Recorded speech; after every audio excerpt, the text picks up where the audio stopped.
There is still much talk of peace and pledges of ceasefire regarding the war in Ukraine, but so far this has not translated into any tangible results. However, we have witnessed significant changes in the sides' positions on diplomacy in April 2025. Meanwhile, Russia is relentlessly attacking throughout the battlefield to gain new cards for the eventual negotiations. So, let's look at the main recent diplomatic and military developments from Ukraine. Here's one new minor development. Medvedev, former Russian president and current Security Council deputy leader, has apparently threatened to destroy Kyiv over ceasefire disagreements. Or has he? Here's the problem with headlines. You can write anything. If you're lucky, you can get the actual quotes and details from the body of the article. But as we all know, that's usually not enough to stop a mistaken interpretation shooting around the world. That's why we're working with our sponsor today, Ground News. It's a website and app created by a former NASA engineer that aims to let you see the whole political spectrum of news from around the world. They provide visual breakdowns and explanations to show political biases, factuality, and reliability in reporting, allowing you to compare diverse perspectives side by side. Take this story. Trump says Ukraine should immediately agree to direct talks with Russia. Looking over at the bias tracker, we can see how outlets with different editorial biases present this story differently. First, we can tell that the whole spectrum is reporting on the story, indicating wide interest. On the right, the stories will claim that Trump's influence is the main factor enabling talks, and that Trump explicitly asking Ukraine to negotiate is what brought them to the table. On the left, one gets the impression that Zelensky's interest in a ceasefire was the main motivation, accepting a promising invitation to negotiate from a thawing Putin. Or we can try a centrist source, where here it seems Zelensky challenged Putin to talks, according to this headline, presenting a proposed meeting in Turkey as some sort of showdown. We'd be lost with only one story to go off here, so getting every angle without bubbles is where Ground News makes itself essential. But what if we didn't even have reporting from one side or the other? Ground News also brings you their blind spot tracker. With the blind spot tracker, we can not only find such interesting tidbits, but avoid being blinded in our personal news coverage by never missing a story that editors don't want you to see. So if you're into current events of any persuasion, always check Ground News before heading into any story. And we'll make that easier for you, as we can offer a 40% discount on their Vantage plan, offering unlimited access to all their services. All you need to do is subscribe to Ground News with our QR code or link in the description. In the grand scheme of things, there have been minimal changes on the battlefield in April. The same trend continues. Russia is attacking and making small advances, while losing a lot of men. Ukraine is defending hard, inflicting significant damage on the Russian army, even conducting occasional tactically notable counterattacks, but this does not look likely to recapture the strategic momentum anytime soon in this war. Pokrovsk remains the hottest sector of the battlefield and the main intermediate goal of the Russian army at this stage of the war. But they have been basically stuck on the same lines and have even lost ground in the battles for control over the TO-406 highway in the past months. Due to a relatively narrow front on their salient on the edge of this highway, the Russians have been suffering from supply difficulties, as any vehicles moving to the front are threatened by the watchful eyes of Ukrainian drones. The Russian advance along the E50 highway for a potential frontal assault on Pokrovsk has been non-existent or marginal at best in April too. To the south, the Russian progress was more significant. They have gained ground on the line from Kotlyarivka to Rozdolna. However, in the Velika Novosilka sector, which looked very promising for the Russians a few weeks ago, due to open fields and lack of Ukrainian fortifications, the Russian progress towards the N15 highway has also stalled. Earlier in March, the Russians achieved a minor breakthrough in western Zaporizhia Oblast, capturing several settlements. On April 16th, they attempted a large assault to develop their advance, but according to Ukrainian officials, they lost 3 tanks, 29 armored vehicles, and 140 soldiers in this attempt, without anything to show for it. After a successful Ukrainian localized counterattack in Toretsk, the Russians restored their initiative in this sector too. The 9th Separate Motor Rifle Brigade has retaken several earlier lost positions inside the town, while elements of the 150th Division captured several towns southwest of Toretsk. Outside of Donetsk and Zaporizhia Oblasts, both sides have been attempting to open new fronts, or keep their adversaries busy outside of the main sectors of the battlefield. Since December 2024, the Russians have entered Sumy Oblast, which Ukraine had fully liberated in April 2022. At this point, this looks more like an incursion and an attempt to create a buffer zone rather than a full-scale offensive, but the Russians have already captured several border villages. The same can be said about the actions of the Ukrainian 225th Assault Regiment in Belgorod Oblast, as since March they have taken a small amount of ground there. It is doubtful that given Ukraine's manpower shortages, they would do another large-scale offensive like they did in Kursk. But it would not be a huge surprise if at some point the Russians decide to focus on Sumy Oblast, even though right now Sumy does not appear as a primary objective of the Russian army. The Russians have freed some troops from Kursk and are reportedly recruiting even more soldiers now, up to 25 to 30,000 to 30 to 40,000 according to American and European sources. This potentially enables them to go on large-scale offensives simultaneously on several fronts to further stretch the Ukrainian defenses. According to Ukraine's Commander-in-Chief Syrsky, there are currently 623,000 Russian soldiers fighting in Ukraine, which is an increase from 603,000 in January. So at this point, the Russian recruitment outpaces their losses, which is bad news for Ukraine in this war of attrition. Of course, there are foreigners joining the Russian army too.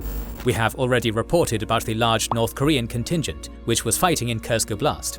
For the first time since their deployment, both Russia and North Korea have officially confirmed their participation in the war. There are also some 1,500 foreign nationals who fight Russia's war enticed by very lucrative terms. Most recently, on April 8th, Zelensky claimed the capture of several Chinese soldiers fighting on Russia's side, who had been recruited via advertisements posted on TikTok. A few days later, Zelensky also cited Ukraine's intelligence, stating that China has been providing gunpowder and artillery to Russia, along with assisting Russia with weapons production. China has denied these allegations. Another interesting development is increased labor migration from North Korea. Russian officials earlier complained of labor shortages in non-military manufacturing sectors due to the increased military recruitment and better terms offered by military manufacturers. Russia has been mitigating this problem by hiring North Korean workers. Meanwhile, amidst uncertainty in US-Ukraine relations, there have been no updates about military aid from America. On June 9th, Zelensky publicly offered to purchase 10 Patriot air defense systems from the United States for $15 billion, following several deadly Russian airstrikes on Ukrainian cities. But Trump has basically ridiculed this request to do business, saying, "He's always looking to purchase missiles. Listen, when you start a war, you've got to know that you can win the war, right? You don't start a war against somebody that's 20 times your size and then hope that people give you some missiles."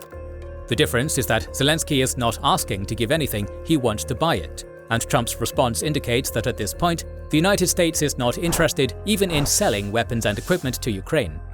Of course, given the chaotic and unpredictable nature of Donald Trump's policies, this may change. Until it does, Ukraine will expect Europe to cover for its needs.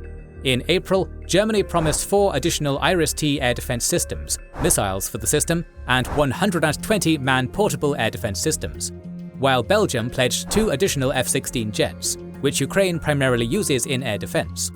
European allies are also successfully alleviating Ukraine's artillery shell shortage. According to the Czech defense minister, Ukraine has already received 400,000 shells from the Czech Ammunition Initiative, reducing Russia's artillery advantage from 1 to 10 to 1 to 2, to which Norway recently allocated $365 million.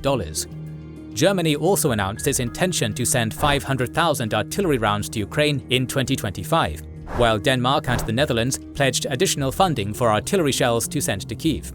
Furthermore, Germany promised 25 Marder infantry fighting vehicles, 15 Leopard tanks, 14 artillery systems, and 3 Susanna howitzers, while Britain announced a military aid package worth £450 million, including drones, radars, and anti-tank mines. Several other European countries also pledged smaller military aid packages or funding to help Ukraine against Russia's aggression. Europe has also been the main diplomatic backer of Ukraine, at a time when the United States is trying to act more like a neutral mediator rather than an ally. The problem is that there is still a lot of uncertainty regarding the intention of European countries to provide security guarantees to Ukraine, including sending their troops following the ceasefire. There are rumors that some European countries, considered likely to send peacekeeping troops, may opt out of this plan due to security risks, particularly in the absence of American involvement. The rhetoric of some officials has made a notable switch, emphasizing the Ukrainian army, not European peacekeepers, as the primary security guarantor of Ukraine. The NATO Secretary-General Mark Rutte stated that the Ukrainian army should be the first level of security guarantees. The French General Staff made a similar statement. The emphasis is on more robust training of the Ukrainian military and continued military aid. This is not any different from what Ukraine is already getting. Continued military aid will not be a sufficient deterrent for Russia to wage another war in Ukraine. Only tangible security guarantees by the Western alliance, paired with a strong Ukrainian army, can be a real deterrent against Russia. But of course, as you may have heard already, the United States under the Trump administration has been the most active on the diplomatic front. In March, Trump tried to broker a ceasefire on energy and infrastructure strikes, and in the Black Sea, but both failed to materialize. In April, Putin launched several deadly drone and missile attacks on Ukrainian cities. On April 4th, a combined drone and missile attack killed 20 people in Kryvyi Rih. A missile attack on Sumy on April 13th killed 35 people. On April 24th, Russia launched one of the largest combined drone and missile attacks since the start of the war, targeting Kyiv, Kharkiv, and several other major cities. This attack prompted even Trump, who is trying to be as delicate and non-confrontational with Putin as possible, to post, "Vladimir, stop." Ukraine conducted several retaliatory strikes on Russian soil, the most notable of which was the April 22nd strike on a major weapon storage site in the Vladimir Oblast. In April, Putin continued to use the topic of ceasefire to posture as a man interested in peace. On April 19th, he ordered a one-day Easter ceasefire on the battlefield, but the fighting still continued, even though no long-range strikes on Ukraine were registered on that day. Zelensky made a counteroffer of a 30-day unconditional ceasefire, including a ceasefire on long-range strikes. But we already know Putin's response to that. Lastly, Putin offered a 3-day ceasefire to cover his May 9th Victory Day parade.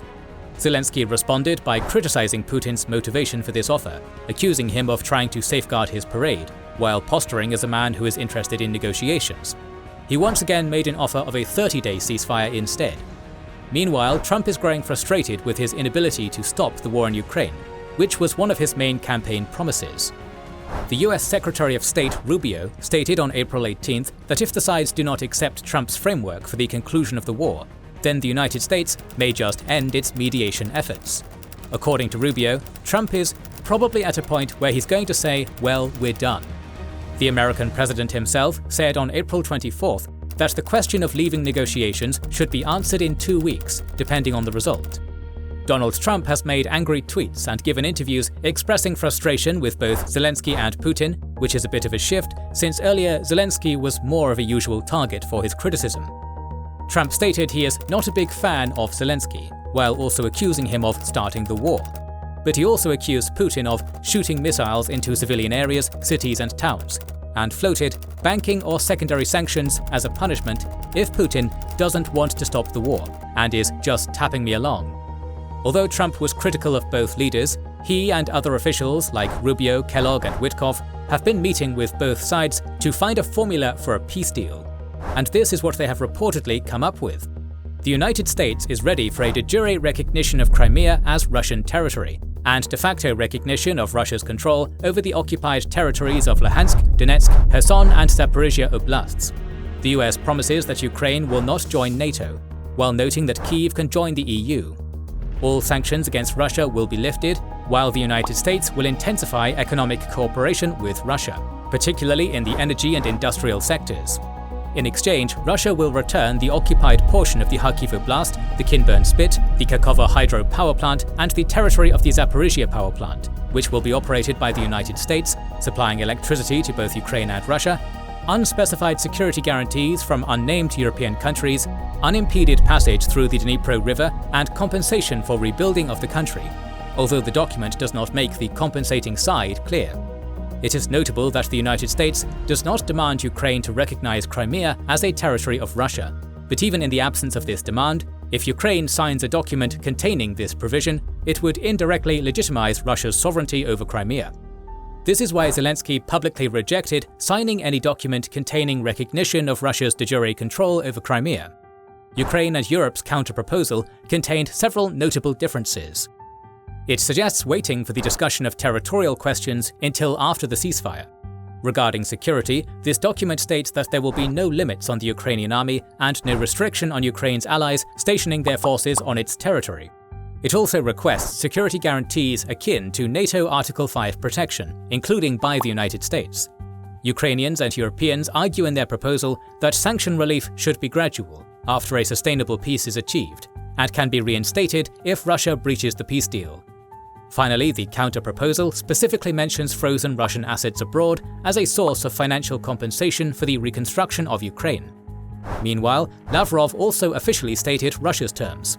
To accept a ceasefire, Russia would expect no supply of weapons to Ukraine, and assurances that Ukraine does not use the ceasefire to rearm. In terms of a final peace deal, Russia wants guarantees that Ukraine will not join NATO, while the demand for demilitarization and denazification still stands. Russia also demands de jure recognition of its sovereignty over Crimea, Donetsk, Luhansk, Kherson and Zaporizhia oblasts, including Zaporizhia power plant, and the abolishing of Ukraine's laws regarding the Russian language, culture and church. The Kremlin also expects the removal of sanctions and the return of its frozen assets. On the last day of April, it was announced that the US and Ukraine had signed a mineral deal, but its details are unknown at this time, and we will discuss them in our future videos. So, despite Trump's attempts to cajole, persuade and sometimes threaten the sides to achieve a ceasefire and a peace deal between Russia and Ukraine, thus far there has not been a diplomatic breakthrough. Russia's demands are excessive, while Ukraine expects real and tangible security guarantees after fighting for more than 3 years to make sure that Russia will not attack them anymore. At this point, the scenario wherein Trump and the United States halt their diplomatic efforts appears more realistic than a scenario which envisages a ceasefire and an eventual peace deal. The war continues. Further updates on the war in Ukraine are on the way. If you don't want to miss them, make sure you are subscribed and have pressed the bell button to see them. Please consider liking, subscribing, commenting and sharing, it helps immensely. Our patrons and YouTube members can watch more than 200 exclusive videos. Join their ranks via the link in the description or by pressing the join button under the video to watch these weekly videos, learn about our schedule, get early access to our videos, access our private Discord and much more.